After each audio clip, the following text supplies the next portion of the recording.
Hey everyone, welcome to another episode from Your Own Pathway, where we heal, rise, and break patterns that never served us in the first place. So let's get ready to own it. Today's episode is something that we're going to talk about a wound that a lot of us carry, especially during the holidays, or it doesn't even have to be the holidays. It can be family gatherings, weddings, wherever there's a whole bunch of people gather, especially aunts, uncles, cousins, everybody. And especially, I think during the holidays, when you go back home and suddenly, somehow, your life becomes a public examination. We're all so familiar with these questions, and I know I have. The questions that people start asking are, why aren't you married? Or when are you going to have kids? Or why don't you own a house yet? Or are you ever going to settle down? How many of us have had these questions? I know I have. And if your life doesn't follow the exact trajectory everyone else believes in, it's as if they've silently decided that, oh, there must be something wrong with you. The funny thing is, nobody ever asks us about your joy. Nobody ever asks us about your healing. Nobody ever asks us if you're actually happy. And nobody asks whether the milestones that they worship actually fit the kind of life that you're trying to build. So instead, you get held up to this outdated blueprint that, oh, you got to be married by your 20s, kids by 30, mortgage by 32, climb up the corporate ladder. And if you don't match that script, you get looks of confusion, pity, judgment, or even concern. And so when this is the kind of interaction that a lot of us get, we start to unfortunately internalize a lot of this. We start wondering, oh my gosh, am I behind? Did I fail? Is everyone moving forward except me? And for anyone who is going through this, who's wondering and asking themselves these questions, I want to say this clearly to you. There is nothing wrong with you. You're simply living a life that does not worship misery as success. That's right, I said it. You're simply living a life that does not worship misery as success. Yes, we are going there today. And so today, we're going to talk about something that is deeply, honestly, and with healing. So, I want to explain why this episode exists in the first place. This episode exists because so many of us, so many of you, so many of us are walking around carrying shame over a timeline that was never yours and ours to have. All of us were taught that success looks like this: achieve everything by 25, be settled by 30, kids, marriage, mortgage by early 30s, one steady job for decades, never ever start over, don't you ever change your mind, and don't you dare deviate. And if your life doesn't look like that, people think that there's something wrong. And here's the truth, and I want all of you to hear. This script wasn't based on fulfillment. It was based on survival. And you are living consciously. You are choosing your life, not inheriting it. The thing is, some people are threatened by that because it challenges the belief system that they built their identity on. Oof, I know. This episode exists to tell all of you that you're not behind, you're not failing, you're not broken. You are simply refusing to fit your life for a blueprint written for somebody else. So let's talk about this. where milestones shame really comes from. Milestone shame does not come from your truth. It comes from inherited expectations. So, number one, your family's script became the script.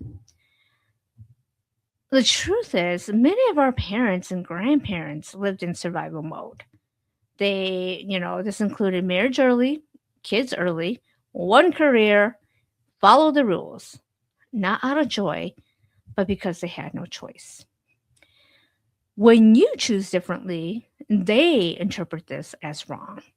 Society created a timeline for the 1950s. The timeline people judged you by was invented before women had careers, dating apps existed, people who lived past their 70s, therapy was normalized, global mobility was possible, and healing was mainstream.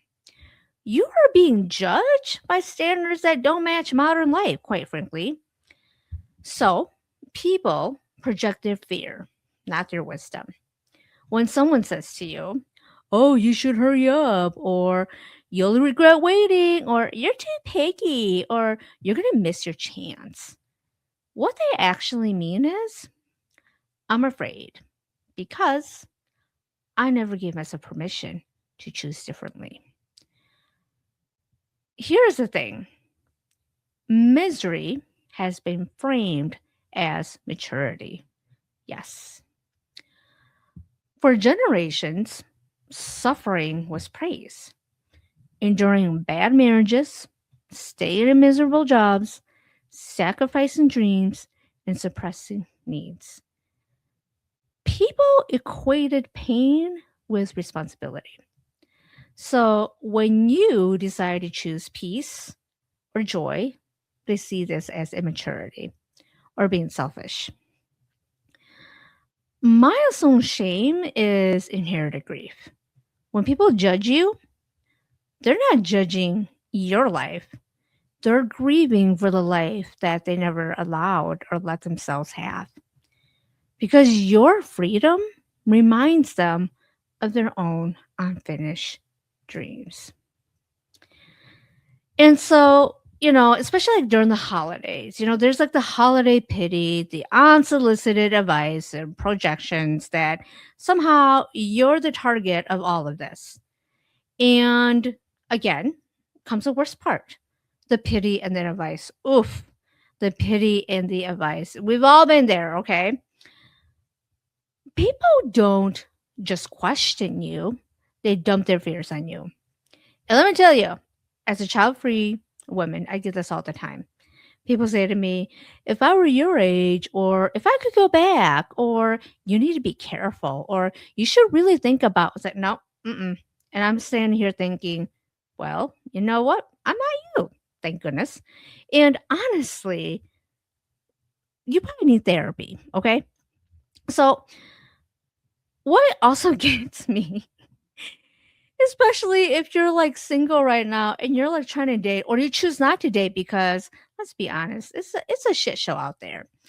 And the people who love to give you advice are the people who haven't dated in like 25 to like 30 years and been married since early 2000s. And they try giving you like dating advice. It's the worst. Or, you have like your younger cousins who are married, like telling you, "Oh, you're just too picky," or aunties who married out of obligation tell you, "Oh, you're waiting too long." There's the fake sweet comment, of course, too. "Oh, it must be so nice to be you." What that really means is when they make that comment is you're avoiding real adulthood, or you're too free, or you're too happy, or you're too unbothered. So you know what? The next time someone makes that comment at you, you just smile and say, "Oh yes, it is fabulous to be me," because you know what? It fucking is. So, why does your happiness threaten people? And this part is deep. Your happiness threatens people because your choices confront everything they never healed. honestly, your life triggers their regrets. You show them the choices that they never made. Your freedom exposes their limitations.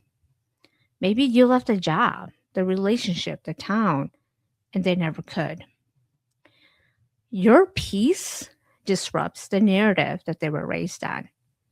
They were taught that suffering equals responsibility. And you refuse that equation. Your self trust highlights their dependency on external validation. You live from your internal compass while they rely on the approval of others. You represent the life they never let themselves explore. And instead of facing that grief, they project it onto you as judgment. So here's the healing reframe that I want you all to consider or to take in. I want you all to know nothing is wrong with you. Now, let's bring this home because truly, there is nothing wrong with you. You're not behind, you're not lost, you're not incomplete, you are not failing. What you are is you decided to choose consciously, you decided to live intentionally, you decided that instead of continuing cycles, you're breaking generational cycles. You're refusing to settle. Instead, you are prioritizing your mental health as some of them all should have. You're honoring your boundaries. And most importantly, you are designing a life that fits you. Your younger self didn't dream of burnout, misery, forced timelines, or unfulfilling relationships. Your younger self dreamed of freedom, joy, purpose, safety, being authentic, and expanding. And you are closer to that dream than you realize.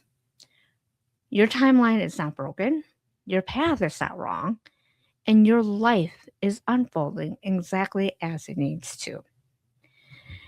And so, to help you all prepare who are going to family, going back home, whatever it is, whatever situation is, I want you all to walk in being grounded and not triggered. I know it's easy to get triggered, but stay grounded because they want you to be triggered. That's the whole point. So the first thing you're going to do is remember, walk in knowing the script is a problem, not you. Their expectations aren't your truth. Expect the questions and don't internalize them. Their fear is not your fucking responsibility, quite frankly. Number 3, you do not owe anyone explanations, only boundaries. Number 4, stay connected to your current self, not the version your family members or what they remember. Number 5, you can disengage, excuse yourself, or leave early, okay? Because your peace is more important than their comfort. I know that's a hard one. I think for a lot of us who have been people pleasing is, you know what? I'm going to choose my peace over their comfort. And just remember this. You have every right to be proud of your life. You're not behind, and their fare is not your roadmap. So, closing in here, the next time someone says to you, why is your life like everybody else? Or don't you think you're behind? Or it must be so nice to be you. I want you to breathe, stand in your truth, and say, oh, yes, I'm Becky. It's fabulous to be me. Because you know what? It fucking is. So, a reminder, you're not broken. You're just done choosing misery. You're not behind. You're building a life based on alignment, not pressure. Nothing is wrong with you. You simply stop performing for a world that confuses suffering with success. And that right there is healing. So that is all I have for you all today. And if this episode landed with you, if it loosened a shame you've been carrying, or If it helped you see your life differently, then choose one place the rest of this year where you stop shrinking yourself and choosing yourself instead. And if you want more healing, truth telling, and permission to live your life, please hit the subscribe button, share this video, and come back next time. I want to remind all of you that you're not alone in this pathway and you are walking with intention. That is all I have for you. Please stay safe. Please stay rested. And I will see you all next time. Take care.